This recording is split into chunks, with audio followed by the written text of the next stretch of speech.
para bapak dan ibu dan saudara-saudari kami, anak-anak muda, UMK, anak-anak sekolah minggu, dan mungkin juga kami sapa anak-anak Magnificat yang barangkali ikut serta di dalam medsos dan siaran langsung Radio Maria ini. Ada seorang anak sekolah minggu membaca Alkitab sesudah dari gereja dan duduk di taman.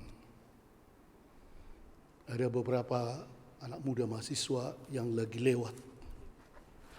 Tiba-tiba anak itu berteriak, Tuhan itu luar biasa, Tuhan itu luar biasa, sangat dahsyat. Para mahasiswa, ngapain kau? Wah, baru saya baca bahwa Laut Merah terbelah oleh Musa dan orang Israel bisa lewat dari Laut Merah itu. Begini deh, sebenarnya bisa diterangkan itu katanya. Kenapa? Dulu Laut Merah itu tidak sedalam sekarang. Ya 2000 tahun yang lalu ya. Paling dia 20 cm. Sehingga memang, dan itu sudah diteliti katanya kan, dan itu memang akhirnya bisalah orang Israel. Memang lautnya hanya 20 cm, siapapun bisa. Dan dia pergi. Dan anak itu tiba-tiba, haleluya, haleluya, Tuhan memang luar biasa. Luar biasa. Datang lagi anak muda itu. Kenapa lagi kau luar biasa? Hanya dalamnya 20 cm laut itu bisa membenamkan kereta-kereta kuda dan semua serdadu Mesir luar biasa. Bisa tenggelam dalam 20 cm katanya kan. Nah, inilah. Jadi ada yang pakai rasio, pakai pikiran, mulai membatasi kekuatan Allah. Dan si anak tadi melihat bukan itu. Ada sesuatu yang dipesankan oleh Tuhan di situ. Sini orang yang bijak, pandai, dan orang yang kecil. Memang secara fisik kecil pula anak-anak. Dan ada lagi seorang filsuf rupanya di Yunani. Dia bosan di rumahnya sehingga dia mengajak seorang nelayan dengan perahu kecil pergi ke laut. Ayo, pas di tengah laut begitu, si filsuf itu, nelayan, bagaimana? Tahu kamu tentang filsafat? Dia seorang filsuf. Tidak. Setengah hidupmu sudah hilang, tak ada artinya. Si nelayan diam-diam aja. Kemudian dia yungnya lagi. Sudah agak jauh lagi. Nelayan, tahu kamu matematika? Apa itu? Tidak tahu. Setengah hidupmu mati, habis. Masa filsafat pun dan matematika tidak kamu tahu. Wah, mau apa lagi hidupmu? Dan tiba-tiba datanglah gelombang. Mulai bolak-balikkan, perahunya mulai bocor. Tolong, kata si filsuf ini. Datang nelayan, tahu kamu berenang? Tidak, kalau gitu seluruh hidupmu mampus. Tapi karena aku sebagai orang yang baik, saya akan menolong kamu. Disitulah. Para bapak dan ibu dan saudara sekalian, contoh-contoh ini menunjukkan kadang-kadang memang manusia congkaknya bukan main. Dan merendahkan orang lain. Si filsuf merendahkan orang lain, si pemuda itu mulai merendahkan anak-anak itu. Padahal iman anak itu mungkin yang lebih hebat. Siapa sebenarnya orang yang bijak dan cerdik itu yang dikatakan oleh Yesus tadi di sini ya? Kau sembunyikan itu kepada orang yang pandai dan orang yang cerdik. Para bapak dan ibu dan saudara sekalian, mari kita melihat diri kita atau di tengah masyarakat, siapakah sebenarnya yang bisa kita kategorikan menutup diri karena cerdik dan pandai dan seterusnya. Pada umumnya memang mereka mempunyai pengetahuan dan keahlian dan kadang-kadang mempunyai jabatan. Bisa presiden, bisa wali kota, bisa direktur bank dan seterusnya. Ada orang-orang seperti ini cerdik dan pandai. Dan tentu dia akan disegani dan dihormati di masyarakat. Dan sering juga diminta nasihat. Jadi panitia ini dan seterusnya. Dan pastilah dia mempunyai harta dan mempunyai banyak sahabat. dan mempunyai hubungan dengan orang-orang penting. Malahan dia bisa dalam arti ini menentukan masa depannya, masa depan keluarganya bisa direncanakannya. Malahan sering juga dia bisa menentukan masa depan orang lain. Kalau kita lihat waktu itu pas pada masa Yesus, orang cerdik pandai sebenarnya itu yang dimaksudkan adalah orang-orang Yahudi, memang orang Farisi, orang Saduki, dan orang-orang kaya pada waktu itu di Yerusalem atau di tanah Yahudi. Dan memang orang ini betul pandai dan cerdik sehingga tradisi dan hukum Taurat yang ada itu jumlahnya 613 bisa mereka penuhi. Luar biasa mereka. Dan itu yang diajarkan kepada masyarakat, 613 tradisi dan hukum sehingga Allah dibatasi dalam 613 ini. Tak boleh keluar dari situ. Ketika Yesus menyembuhkan orang pada hari Sabat, salah. Tidak ada 614, hanya 613. Ketika Yesus mulai dia makan dan minum bersama pemungut cukai, bukan Tuhan ini. Tak boleh lewat dan dari jalur 613 ini. Sehingga beragama menjadi beban. Orang betul-betul dibebani untuk bertemu dengan Tuhan. Bukan lagi membebaskan, tetapi membebani. Kukuk dipasang, garda itu yang dipasang di dalam diri mereka sehingga beragama itu berat, bukan lagi menggembirakan. Disinilah rupanya dilihat oleh Yesus siapakah orang kecil itu. Memang kalau kita lihat pada masa sekarang ya, pas masa Covid ini orang kecil kita pikir yang diberi sembako, orang kecil lah itu, dan semua orang memberikan. Dan kita menutup diri, kami bukan orang kecil, kami bisa menentukan. Mereka harus kita berikan dana dan seterusnya. Inilah konsep yang sebenarnya salah.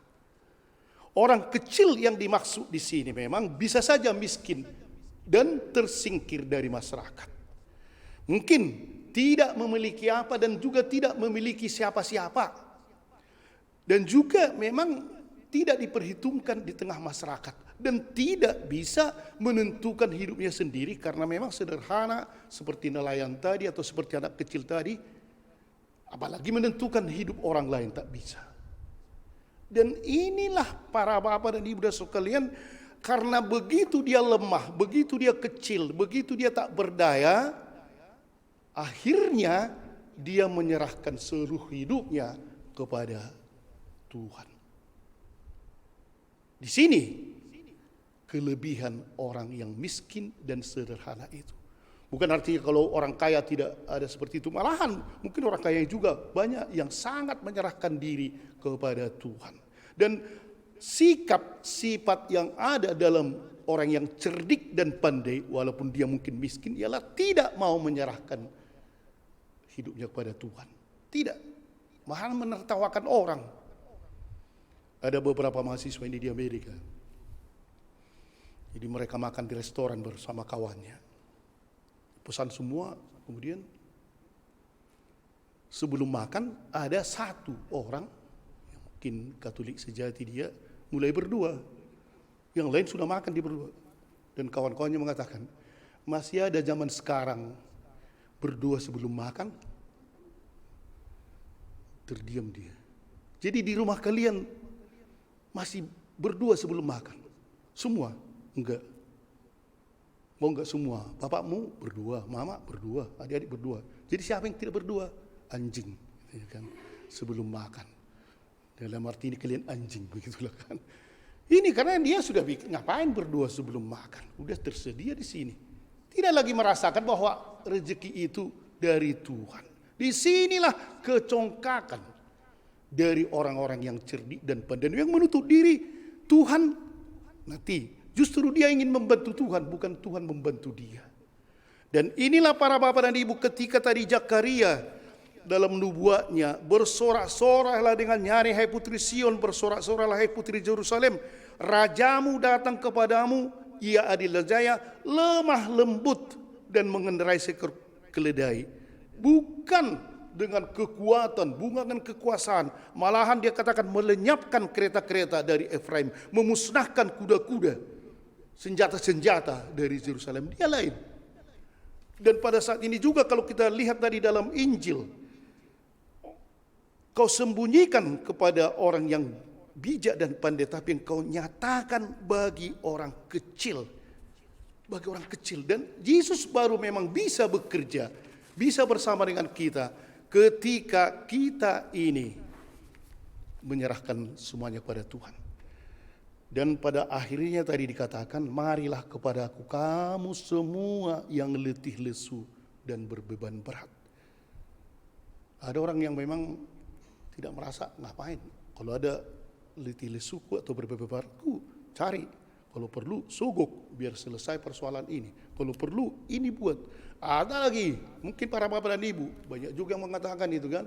Kalau ada kesulitan dan seterusnya, tak bisa lagi diatasi, apalagi tentang penyakit fisik, pergi ke orang pandai. Wah, meninggalkan Tuhan, ke datu, potong kambing, potong ayam.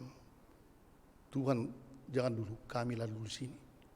Akhirnya kembali kepada kecongkakan manusia dan melupakan Tuhan.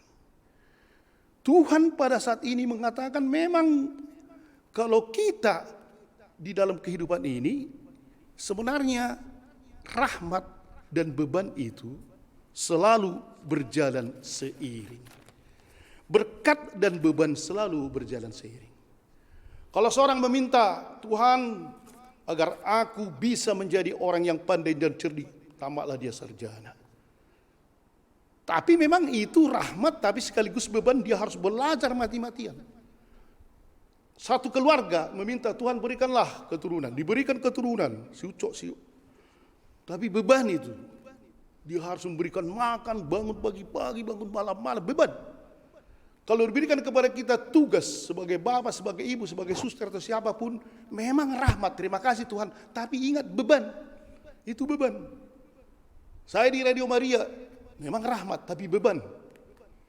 Harus berkawak, saya sudah hitung-hitung, sudah 3.200 jam saya rupanya berbicara di radio. 3.200 jam, 6 tahun, kan?